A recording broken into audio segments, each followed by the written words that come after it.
Nereden edip geldik Sabaltı'ya? Görüşürüz, yıllarga birge. Biz Bulgarya'dan. Biz üçüne Bulgarya'dan geldik.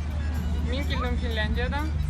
Suyunip kriza kütüp aldık biz hani bizge endi şu Sabaltı turunda söyle bula degan işitgach biz sırası indi biletler barıp aldık. Ezirlene başladık. Çünkü bizim Tatarlar için mana bunday yerlerge yürü özümün tuğana olan koyup kelip gibi gerek. Şuna yaratıp geliriz. Berlin'de de mana bulduk, biz suyunip girdik.